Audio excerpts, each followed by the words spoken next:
The architecture of enduring change. Change is one of the most frequently desired, yet misunderstood phenomena in human life. People want change, personal, societal, political, emotional, but often expect it in dramatic sweeps or overnight transformations. Justice Ruth Bader Ginsburg, a pioneering legal mind and enduring figure in the fight for gender equality, offered a counter-perspective rooted in patience and persistence. Real change, enduring change, happens one step at a time. In this simple yet profound statement, Ginsburg emphasizes that lasting transformation is not explosive, but incremental. It is the result of accumulated decisions, actions, conversations, and policies. In this essay, we will examine the nature of enduring change, the psychology and strategy behind it, Ginsburg's own legacy as an agent of incremental justice, and how this principle can apply across all facets of life, from personal development to global movements. Chapter 1. Understanding the quote. Real change. This implies authentic, substantive transformation, not superficial fixes. Real change addresses root causes, not symptoms. It alters beliefs, systems, and behaviors. Enduring change. Not all change lasts. Some fades after a trend or a temporary disruption. Enduring change is sustainable, woven into the fabric of institutions or character. Happens one step at a time.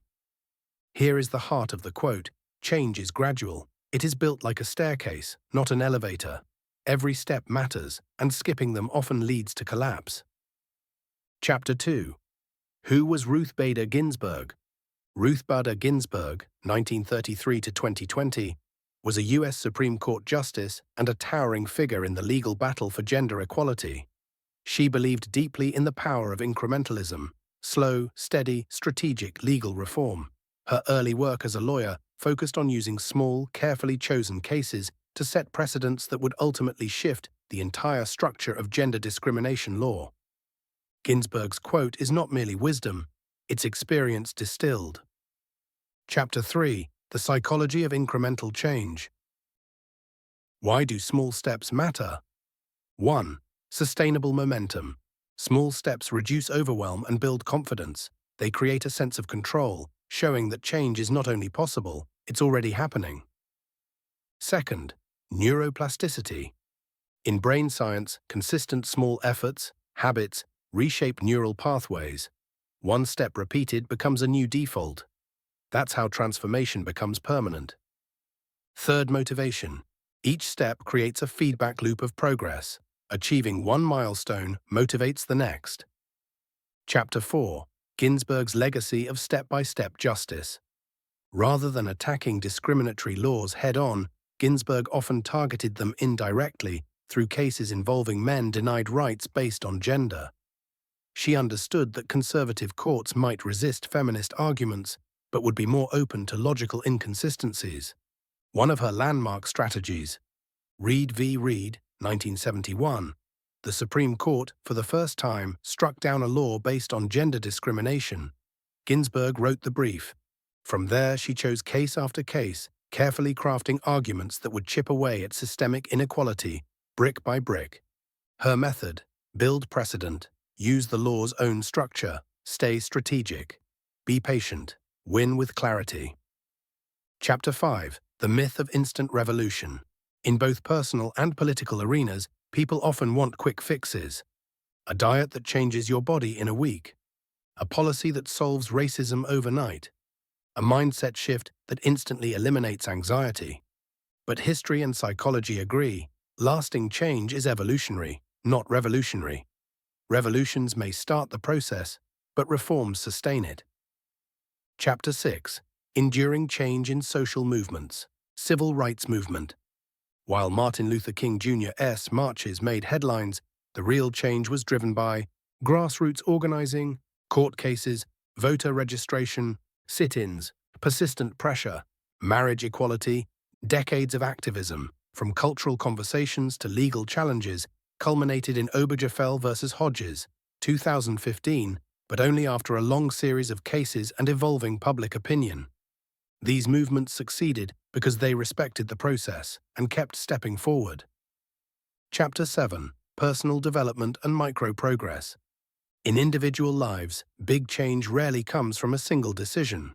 Instead, it's the accumulation of tiny choices, replacing 10 minutes of scrolling with reading, drinking one more glass of water each day, speaking up once when you'd normally stay quiet. These choices compound, and over time, they reshape your identity. Chapter 8. The Compound Effect. Popularized by Darren Hardy and echoed by James Clear in Atomic Habits, the compound effect describes how small improvements, repeated daily, lead to massive results. 1% better every day equals 37x better in 1 year. Skipping the gym once isn't catastrophic, but 100 skipped sessions are. Ginsburg's approach to law mirrors this concept. She focused on accumulating victories rather than gambling everything on a single bet. Chapter 9. Patience as a Superpower. Modern culture is addicted to speed, but impatience destroys good work. It leads to poor decisions. It breeds frustration. It causes people to give up. Ginsburg's career exemplifies patience. She understood that slow is smooth, and smooth is fast if the aim is sustainability. Chapter 10. The Role of Strategy in Change. Not all steps are equal. Effective change requires deliberate planning. What step makes the biggest impact right now? What's the logical sequence? What will face the least resistance but create momentum? Ginsburg's legal strategy was as much about timing and framing as it was about ideals. Chapter 11. Teaching enduring change to future generations. Ginsburg mentored law clerks and inspired millions. Her legacy teaches that real change comes not from shouting loudest, but from mastering your craft, thinking long-term, refusing to retreat. Teaching children and students this principle fosters resilience and innovation over instant gratification. Chapter 12. Obstacles to incremental change. First, perfectionism.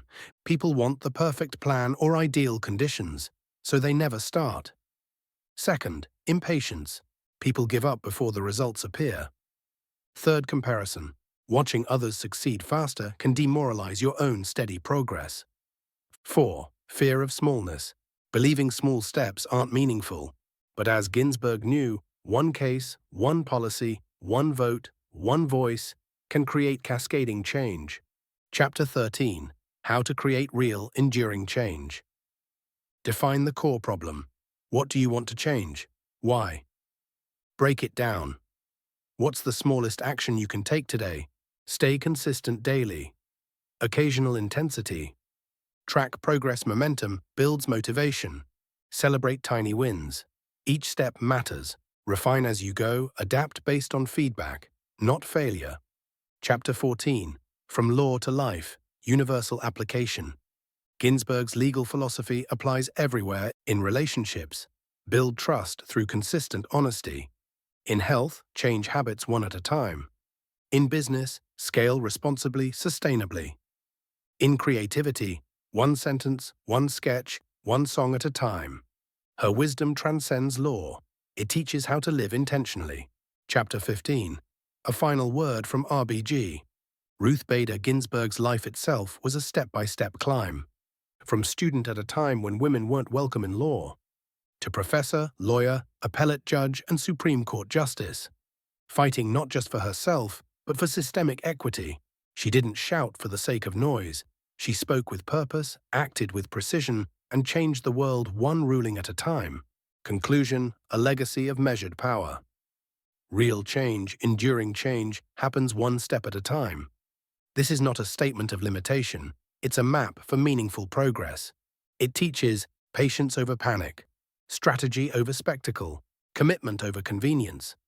In a world hungry for instant results, Ruth Bader Ginsburg reminds us, lasting transformation is crafted by the steady, by the thoughtful, by the brave who take the next step, even when it's small. So whether you are trying to change your life, your workplace, your country, or your corner of the world, ask, what step can I take today? Then take it.